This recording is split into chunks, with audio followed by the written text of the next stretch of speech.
it turned out that we really were impacted personally and spiritually by this beautiful, warm people. They just are unique, really, to what they have been through and the lives they lead. It was a very emotional experience in that regard, because I didn't expect to be touched in the way I was.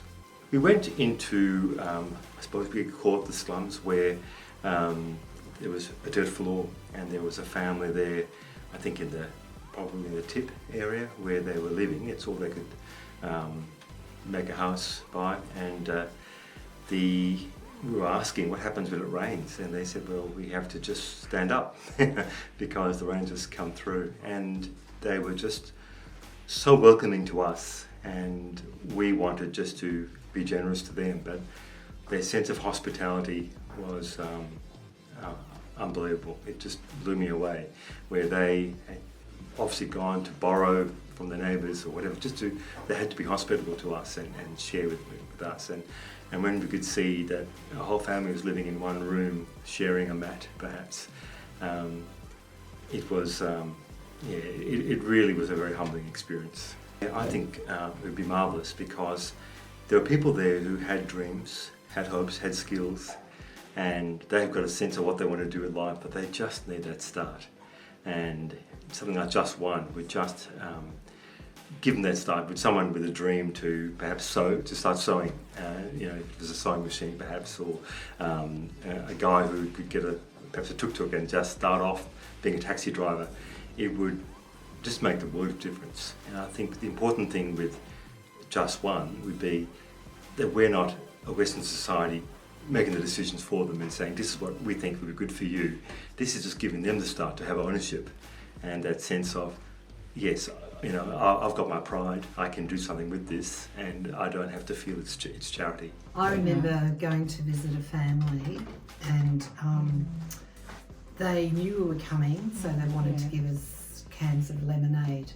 And I was really conscious that how could they afford this lemonade, but they had and we sat down and we had lemonade with them. Another family went to visit, they had fruit for us.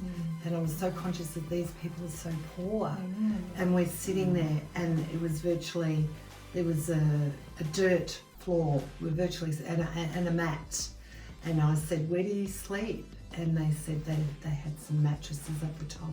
And I said, and what about when it rains? The floor gets flooded. And these kids are living in those conditions. Slums. I mean, in the slums. I mean, we have so much here. We complain about so much, don't we? We don't have this and we don't have that. These people, they're just living in sheer poverty. But if you can give them a chance to be able to, get out there and work and break that cycle of poverty, I think that's what we're trying to do. Well, I think by donating some money to an organisation such as J1C, which they could, because it goes directly to this organisation, and we know the person who's running the organisation, that he's got such a heart for Cambodia, he's got such a heart for those children, that they would be able to set up their own little businesses, and then they could get that independence, and then they could also help with education for the children, and break that cycle.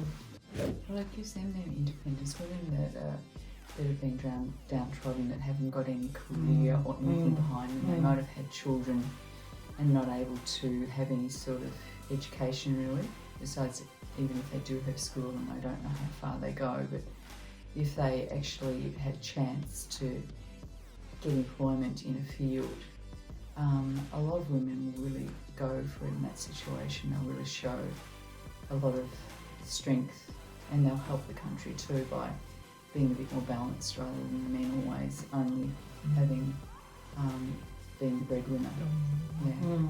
Just seeing that she can help her family, even just have some decent food on the table. I think for us, we know that we can feed our kids, and you know, that's all.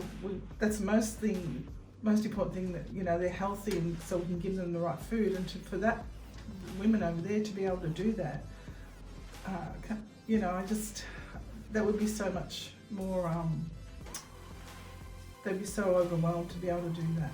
They'd be so much happier as a family. Their children, particularly the young girls, would see what their mother had done. And usually in families you find that if the mother does something, the children will do. Yeah. They copy They and want they to, usually they want become to. greater because it seems to. Can you imagine how helpless you'd feel if you That's right. didn't have the money or to look after your children? You know, that's just a basic thing, and to see them just, you know, be so worried. I know I would be so worried. I'd be so anxious, and to feel that I can have some sort of employment and to be able to, as Sarah said, give them some food, and I'd feel, you know, I'd be doing what a mum can do, you know, and it would help my self-esteem, you know, and then Confidence. the confidence would be there, and I'd be able to use the giftings that I have, that That's true, because you given a chance, given isn't a it? chance, because you know Being being at in the a, best. yeah, and I mean some of those women would have been brought up in the slums themselves. They might have been out on the streets, you know, doing anything, and to come from that to actually being able to support their family, and who knows, maybe send all the children to school, would be unbelievable for them, really.